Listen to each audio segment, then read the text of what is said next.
Thank you. Can you hear me? Thank you for inviting me to this symposium discussing old classic boats, and for me, the meaty boats in particular. And this reminds me of all the nice events I've been through and all the very good friends I met through the years. My first visit to Finland was in 1950. In those days, there were a popular event called the Inter-Scandinavian Junior Regatta. We were a team from the Royal Yacht Clubs of Norway, KNS. From Denmark, it was a team from KDY, a Royal Danish Yacht Club. And then us from Gothenburg, JKSS, we had our team. Likewise, Stockholm, Royal Swedish Yacht Club, KSSS, was there. And then, of course, the host, NJK, the Finnish Yacht Club. Those competitions was every other year, so we circulated a little bit. And in 1950, and that is 70 years ago, I met quite a few friends that stayed friends forever then. But we managed to win that regatta in 1950, so that was my last year as a junior. I was then really well taken care of by the Thalberg family. And there, of course, I met the brothers Peter and Henrik, Hecka, as we called him. And we became very, very good friends, lifelong friends. And we've been sailing after that quite a few times together. There was one instance, we were preparing for the Olympics in '64. And we had a football match, I think it was in Kiel. And it happened so that Henrik broke his leg. So going to Tokyo there, Henrik was mostly on crutches. And that was perhaps a little too bad or good for me, because I managed to beat him for the bronze medal. Peter ended up fourth, unluckily, at that time. But all the friends I've had over here, I think some of them are here now. There were Freddie Erström, Rolf Zachariasen, Thelen, Sundman, Hackman, and another Thalberg, Anroth, and Gulliksen, Jussi. So nice to see you here. Maybe there are some other people here who might have been around in those days. Anyway, after that, in 1953, I had the pleasure of sailing a 5.5 meter. This was a boat, in those days it was very popular with the boat lotteries. You know, the yacht clubs had their boats standing in the city center or somewhere to sell lots to be able to win a boat. And that year, 53, the boat was won by the Commodore of the Gothenburg Yacht Club, Don Axel Broström. He was a shipping magnate. And he intended to have that boat for young, promising sailors to have something. Promising sailor to sail that boat, and I was chosen to take the boat up to Hanke, Norway, and participate in a big regatta there. And there, of course, there were Crown Prince and Prince and the royal ship and nice receptions. And on the race course, I then saw beside all these 5.5 meters, there were the 6 meters, 8 meters, and the 12 meters. And I was really, really impressed by these 12 meters. What a giant ships they were to me, you know. We're not used to that big type of ships in those days. So the 12 meters really caught on. On board one of the 12 meters, it was owned by the American ambassador to Oslo. Charles U. Bay was his name. On foredeck, he had a good friend of mine called name of Leif Wikström, who managed the foredeck and had control of most of the things. And this Leif Wikström, a couple of years later, he was in Melbourne to win the gold medal in the Dragon class. So that was my first acquaintance with the meter boats, and I guess we ended up in the middle of the field someplace. Then next time was 55. It was KSS's Jubilee, 125th year's Jubilee in Sandhamn. For me, the thing started out that I was to sail the Gotland round with a 50-foot boat, a newly launched boat by a business friend of my father, K.J. Knutsson in Stockholm. And we managed just barely to sail the boat from Dalarö down to Visby, where the start was. We had a compass on board. That was about the only navigational aid we had at that time. The boat was not equipped at all. But entering the harbor in Visby, the harbor master called us and asked for the name of the boat. The boat's name was Ondine. So he showed us a very nice spot in the harbor next to some bigger boats, more prominent yachts there. So we tied on.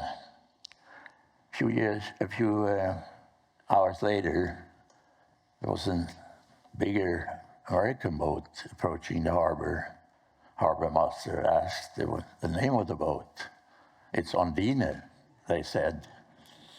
And was a bit of dealing there to squeeze his boat in beside us. You know, we didn't have to move. We were lucky, understanding that we had stolen the place for the American Ondine. That was a really super ocean racer, had done the Atlantic race and a lot of other things, quite famous, owned by a man named Huey Long. So we started the race in Visby, sailing south towards the southern tip of Gotland, Hoburgen.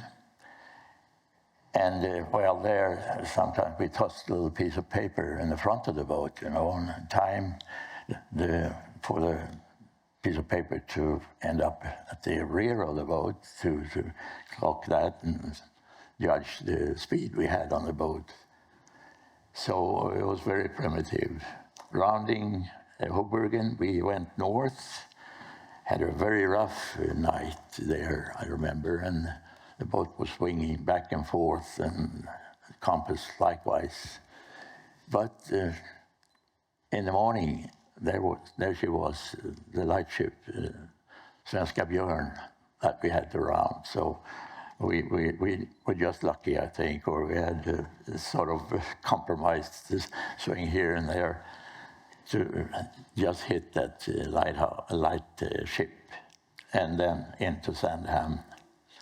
And there, looking at the result, we found out that we had beaten on corrected time this American superboat, so that felt really nice. Then further on in the regatta, I sailed on the 5.5 meter together with my neighbor, Bengt Sjösten was his name, boat's name Sasha. It was over 50 5.5 sailing in that regatta. And we managed to win that regatta, which felt really good. I was 55. Later that summer, I took the Swedish-American liner Kungsholm to New York to fulfill my studies to become an industrial designer. And there, in September, I was called up on the phone by one of the sailing friends I met in Sandhamn, who asked me if I would like to come along and do a delivery sail from Marblehead, Massachusetts, down to City Island in New York. So we went up there, stepped aboard this very nice-looking boat, and it turned out to be a 12-meter. So there we went south from Marblehead, along the east coast of Massachusetts, past Boston, down towards Cape Cod, through Cape Cod Canal. And there, this I heard later, on the port side, there was the home of the Kennedy family, who used to live there during the summers. Then we turned west into the large opening of Long Island Sound. And we passed, we angjorde, som vi säger på svenska, like we say in Sweden, we passed by a lighthouse, the Brenton Reef. But passing there, some of the crew pointed towards the mainland north, and there is Newport, he said. And on this water, between Brenton Reef and the mainland, they used to sail for the America's Cup. But that was before the Second World War, and then they used these huge, magnificent J-class boats. I've seen some pictures of these fantastic sailboats, Ranger, Enterprise, whatever name they had, you know, but I had read about it a little bit and know something about it, what it was all about. And they also told me that there are discussions going on in New York Yacht Club to resume this races for the America's Cup. And then, most probably, it will be in the 12-meter class, the type of boat we were just sailing along there. So that was interesting to hear about. But after that, in the 60s, I didn't think much about the 12-meter or America's Cup or anything like that. For me, it was the Star boat. It's a classic boat, fits in well in this audience, I think. It's over 100 years old, that model, and of course it's been modified a little bit here and there to the years. So I raced a lot of star races in those days. It was Kielewach, it was district championship, national championship, European championship, world championship, and Olympics and so on. I really spent a lot of time sailing stars. But also I spent really a lot of time redesigning the star boats to modify the lines between the tolerances, which were quite liberal at that time, to change the line as much as possible within the class rules. So it was really, really for me very interesting to do that work. And the boats went better and better, and I then managed to win the World Championship in the star class in San Diego in 1969. And that was sort of the mecca of sailing in those days. All the big names, all the legends were sailing there, and it was really something to win that World Championship. They were all there in North, Lord North, you know, Dennis Conner and Fucken and Blackaller, and yeah, you name them, they were all there. So it was quite a boost for me. Likewise, in the Kiel Olympics in '72, the first two boats were of my design, you know, the gold and silver medal winners were sailing boats that I designed. unlucky for me, I was the losing one there. So an Australian guy that came over to Sweden to train with us before the Olympics, and he found out that his boat was no good at all. So I helped him to get hold of one of the Eurostar that they were called. And then he managed to beat me with that. So that was not the best ending of that. Let's see, what have I noticed after? Well, anyway, these the performances I had, and I was thinking, is there, what's the top in sailing? And the answer was at the America's Cup.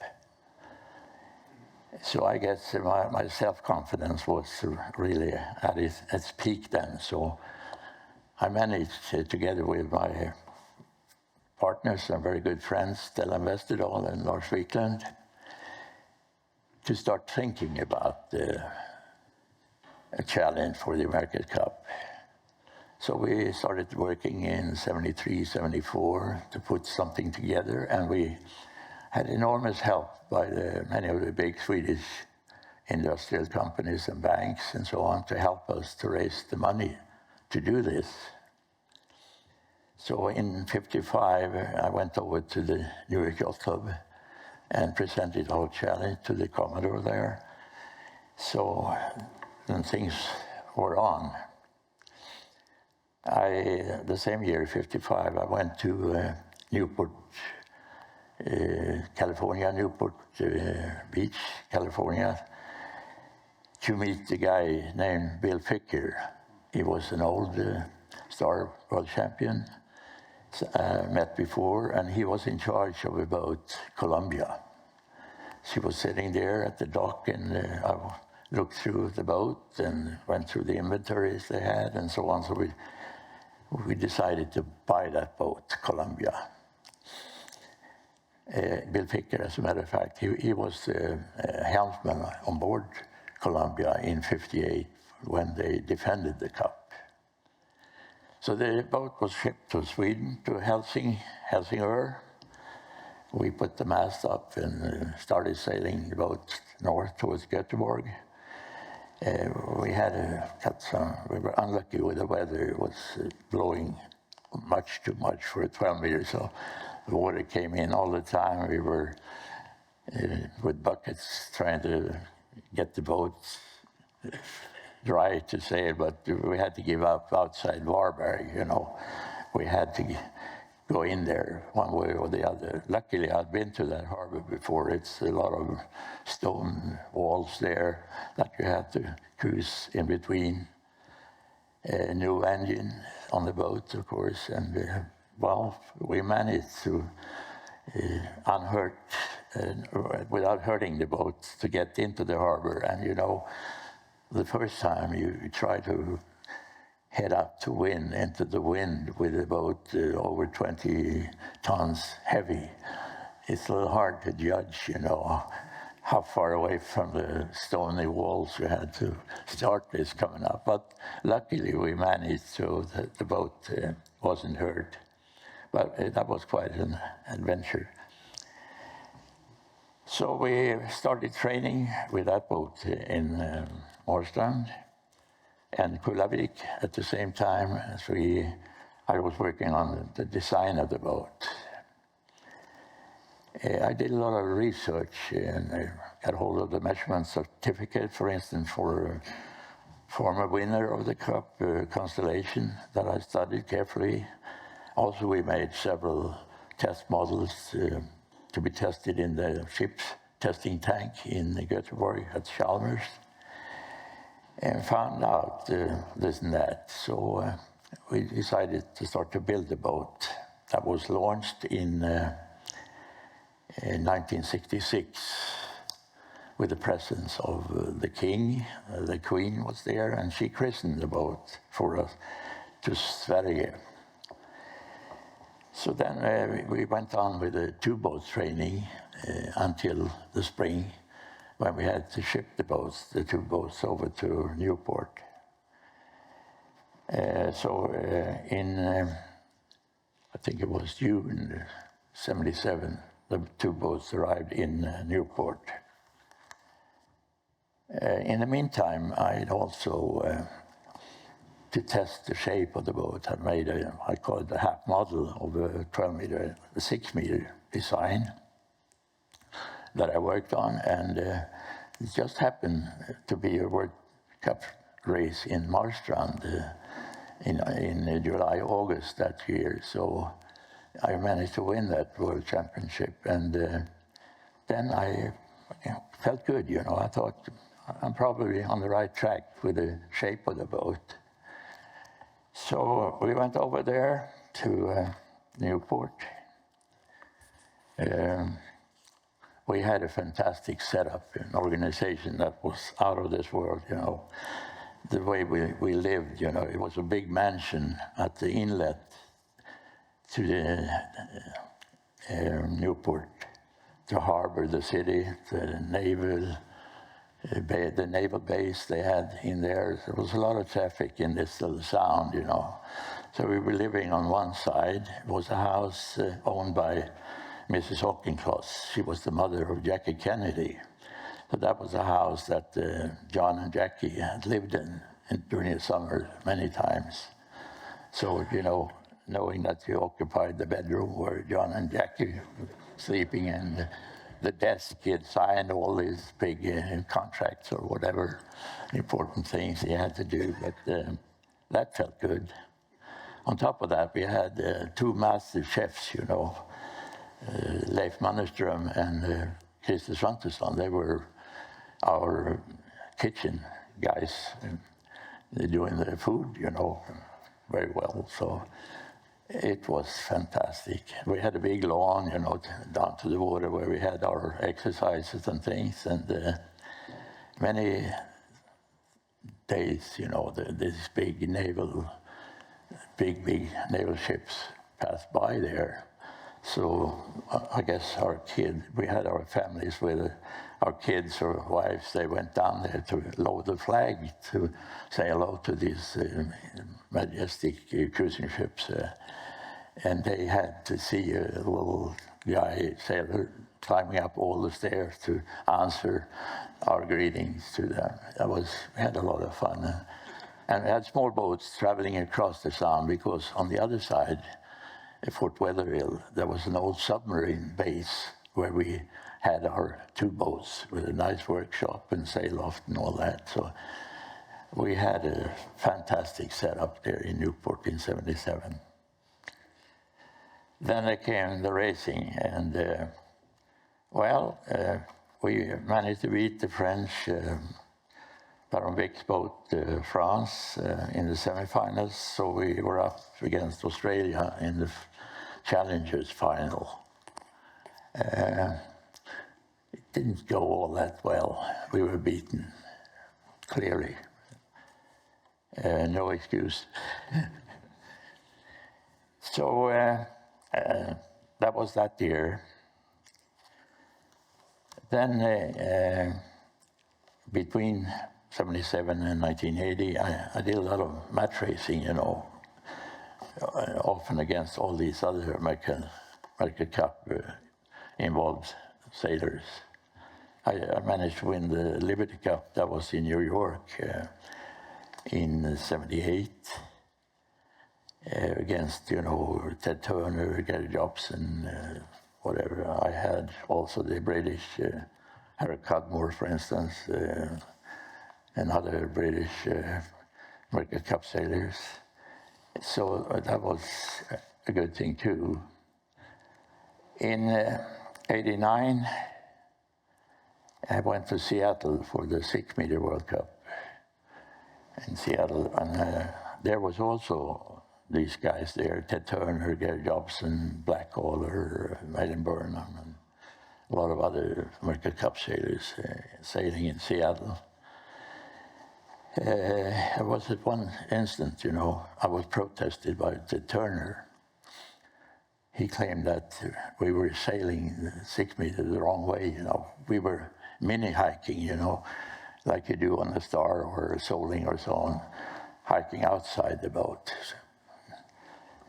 This is a gentleman's boat, he said. You're supposed to be inside the boat when you sail it. So then we did that. But anyway, we managed to win that World Championship in Seattle. This made me feel good. You know, we made some improvements on Sverige. And in 1980, we came pretty close. We didn't have quite that a nice setup organization. We couldn't get hold of that Hammersmith Farm again, so we had another place, but it was okay. So we went through some races in the beginning, and then we had Australia again in the semifinals. And this was really close, you know. We had 2-2 in the matches. We were beating them in the breezier winds, and they beat us in the light winds. So the deciding race it came out to be a light wind race. But we were so close to beating them that it still doesn't feel quite right. But they beat us, so we were out of it. We were out of it. But the Australians, you know, we understood that we have to have a couple of American Cup campaigns to be able to learn the whole business. The Australians had done that. They had about 4 or 5 previous. So in '83, they finally managed to beat the Americans and win the American Cup. We tried very hard in '83 to be able to do still another American Cup challenge. Didn't quite work out. The world economy was going down at that time, and a big shipping magnate I had, Consave was his company, was very close to sign the check, but we had to give up. So in '83, I ended up being hired by the British syndicate Victory Challenge as sparring helmsman to help them with their training. And of course, I've said a lot with these guys. It was Laurie Smith, Harry Cudmore. There were other names I should remember, but we had trained so much together that they thought I could be a good sparring partner for them. So that was the permitted sailing I did in '83. And then in '87, I had a similar job for the Italian syndicate, Azzurra, where I should be design consultant, they say, and sparring shipper. And it was a nice time there in Fremantle. So, but we didn't really manage to get that boat much better with my help, or despite my help, I don't know. So it didn't work out, but I had a very good time there in Fremantle. In '87, let's see, that was that was '87. Yeah, I also there was another Swedish friend of mine, Thomas Wallin. He wanted to do a Swedish challenge the next time, and he wanted me to help him buy a good 12-meter boat for him to get a start with. So he bought from Sir James Hardy a boat named Southern Australia, and that boat he renamed to New Sweden or Tre Kronor, or he had some other names of it. But anyway, that boat he brought to Europe in '88. It must have been. Yeah, I sailed that boat. I was helpman on the boat in Sardinia for the World Cup down there then. And the Australian boats, they were really super fast. The Kookaburras, they were the best boats. And we managed to end up fourth in that race, beating Dennis Conner, who was fifth. And he had just then won the America's Cup in Australia the year before there. So anyway, that was nice to beat Dennis at that time anyway. The very last time I was on a 12 meter was in 2010. We were a bunch of people going to Newport. We were about 30 in the group. You know, there was the old crew, there were the sponsors, there were supporters, all kinds. But we were a nice a gang of people going over there. We were lent a 12 meter to sail, and again have some races with Dennis Conner, Ted Turner, and Gordon Ingate, Australia, and a lot of good friends and competitors. So that was the last time I was on a 12 meter. Now, what's next? As you heard, there's been a 12 meter bought by two guys in Göteborg, Lasse Molse and Hans Eliasson, Northern Light. It's now in a boatyard. It's just back in Sweden on a boatyard in Orust, Vindevarvet, to be restored. They're not quite sure about how much work there is, but they doubt they will be able to come up here for the 12 meter races this summer. They are hopeful that maybe they can do a race in Copenhagen in September. But I have a lot of pictures. I just got some new pictures of the shape of the boat that you might take a look at if you want to. A sensation, or whatever I would say it is, but it's a revival of a 6 meter class. It's really a growing interest in the class. It's much due to a group down in Portugal, Spain, and it's depending quite a bit on the old the old king, Juan Carlos in Spain, who's interested, and he's sailing 12 meter. And that group, they had been thinking back and forth a lot of time. We should build new boats, and what should we build? And they have found out that, looking at the results through the years, that the boats I designed in the mid-'80s have been the most, have been the boats that are winning most of the World Cups through the years. So we better choose a Pelle design.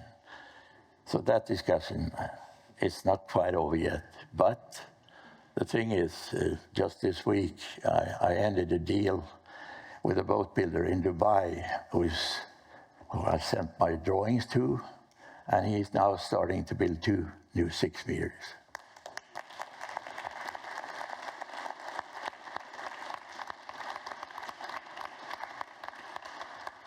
And I don't know if I mentioned it, all my good Finnish friends. I had Fred Erström, Rolf Zachariasen, Thelen, Sundman, Hackman, another Tallberg, Anne Roth.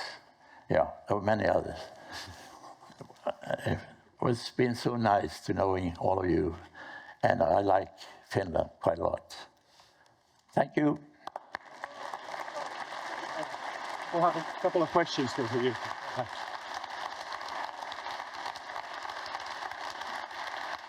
You go ahead. Yes. Pelle, thank you very much for coming. And at least to me, it was a huge honor to listen to you and meet you. And from this size, for me, you have been one of my legends and my heroes. So thank you very much. I had one question, but there's no easy or short answer, but maybe you would like to at least think about it. One of the discussions we always have in the meter boats is how far can you modify a boat? And, can I, modify the bow, the transom? Can I change your underwater ship? And really, at what point does it stop to be a Pelle Petterson design? And I discussed the same thing with Olin Stevens when he was still around, and there's no simple answer, but I think an interesting angle for everyone to think about is, let's take the P1800 Volvo. If I would change the rooftop on that car and I would put a V6 Mercedes-Benz engine in, and I would lower her and put black windows in, whatever, would that still be a P1800? And I think one of the core question that I would like to ask, which of your boats would you already consider cultural heritage, and how much can we change to and ensure that it still remains your design? Yeah, and difficult question. When it comes to the meter boat, meter rule, I would say there are two things about it. The one thing, what's happening below the waterline, and it's a heavy boat. It's a matter of distributing the volume, in a way that's good for the lines of the boat. And then above the waterline, it's more a matter of getting the sailing length, when you heel the boat and the boat is moving. So I think, my solutions has been distributing the displacement the right way, which is tricky, to get that much volume into there to carry this weight that the boat has. Well, for what it's worth, your answer was almost 100 the same as Olin Stevens. So, and I think he would add the weight and weight distribution was key, and for the rest, it was exactly the same as you said. Yeah. But that's just two legends giving an answer to the question and the same answers. Right. Okay. Thank you. Yeah. There's some topic. Thank you. Thank you.